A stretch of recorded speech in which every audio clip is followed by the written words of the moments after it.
Hello बच्चों, मैं doctor Sharda कुमारी, महारानी महेश्वर लता संस्कृत विद्यापीठ लोहना मधुबनी से। बच्चों, आज हम शास्त्री द्वितीय खंड के लिए जो हमने संवैधानिक विकास के तहत अधिनियम का जो कक्षा है वो जारी रखा है, जिसमें 1858 का अधिनियम, 1861 के अधिनियम के बारे में हमने पढ़ा।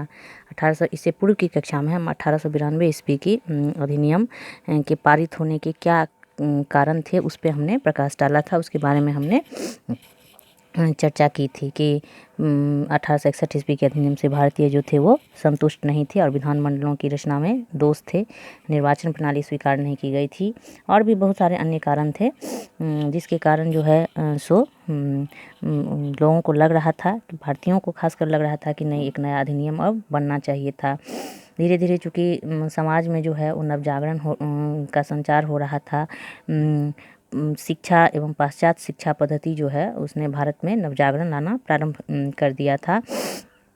भारतीय युवकों पर पाश्चात्य शिक्षा प्रणाली और अंग्रेजी भाषा का अत्यधिक प्रभाव पड़ा था। वे भारत में सुधार की मांग करने लगे थे और सरकार की जो नीति थी उससे पढ़े लिखे भारतीयों में उत्तेजना पैदा होती थी। उन्हें लगता था कि ये हमारे साथ गलत कर रहे हैं। जैसे लॉर्ड लिटन ने समाचार पत्रों के प्रकाशन, हथियारों के क्रय, अभिव्यक्ति इत्यादि पर जो है प्रतिबंध लगा रखा था और इसे भारतीय अपने अधिकारों का हनन मानते थे।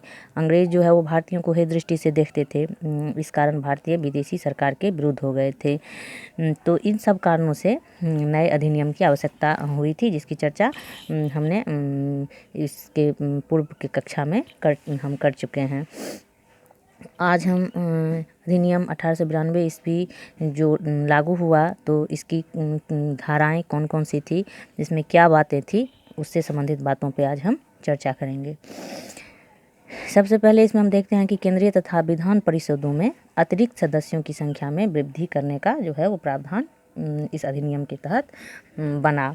इनकी संख्या केंद्र में 10 तथा 16, मद्रास और बम्बई प्रांत में अध्यक्ष और महाधिवक्ता को छोड़कर 8 और 20 के बीच, बंगाल में अधिकतम सदस्यों की संख्या 9 और 15 के बीच बढ़ाने का जो है प्रावधान किया गया।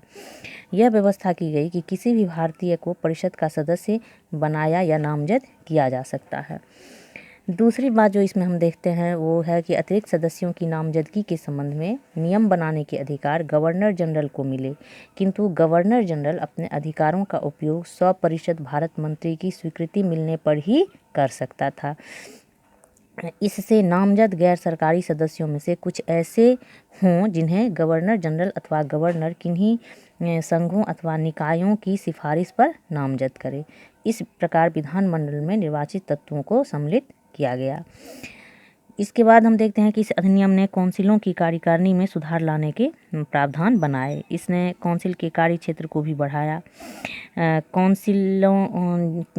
कौंसिलें अब वार्षिक वित्तीय विवरण पर वाद विवाद करने को अधिकृत हुई।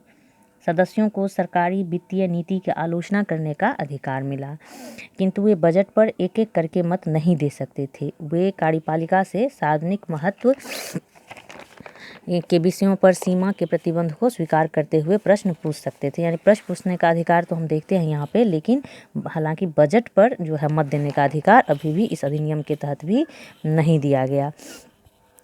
गवर्नर जनरल काउंसिल के उस सदस्य के स्थान को रिक्त घोषित कर सकता था जो लगातार 2 महीने तक काउंसिल की कार्रवाई में भाग नहीं ले पाता था।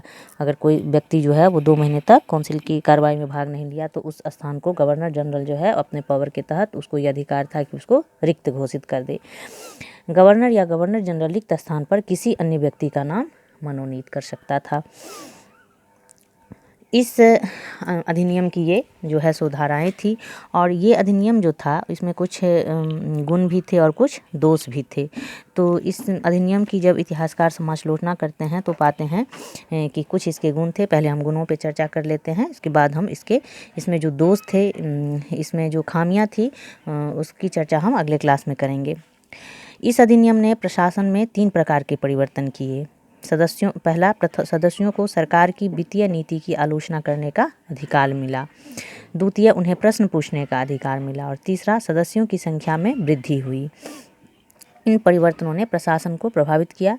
प्रथम 2 परिवर्तनों की उपयोगिता के संबंध में लॉर्ड मेयो ने कहा था कि वित्तीय नीति पर वाद विवाद और उसकी आलोचना से सरकार को लाभ होगा, क्योंकि उसे अपनी नीति को स्पष्ट करने तथा सदस्यों का भ्रम दूर करने का अवसर मिलेगा। कुछ विचारकों ने इस अधिनियम को बड़े महत्व का माना है। A.V. कीथ के शब्दों में, बजट पर वाद विवाद तथा प्रश्न पूछने संबंधी अतिरिक्त शक्तियाँ महत्वपूर्ण नहीं है, किंतु प्रतिनिधित्व के सिद्धांत का प्रारंभ तथा प्रांतों के संबंध में इस प्रणाली के अत्यधिक लाभ हैं। ये A.V. कीथ का जो है वो कहना है। इसी तरह से हम देखते हैं कि अन्य इतिहासकारों ने भी, जैसे कि S.N. बनर्जी ने लिखा है कि इस अधिनियम से भारत में प्रतिनिधात्मक शासन की नींव पड़ गई। वो कहते हैं कि निर्वाचन के सिद्धांत को अप्रत्यक्ष रूप से लागू किया गया, परिषदों के कार्य क्षेत्र बढ़ाए गए, सदस्यों को वित्तीय प्रस्तावों पर वाद विवाद करने का अधिकार मिला। ये A.C. बनर्जी का मत है, जिसके कारण वो ऐसा मानते हैं कि इस अधिनियम से भारत में निध्यात्मक शासन की नींव पड़ गई।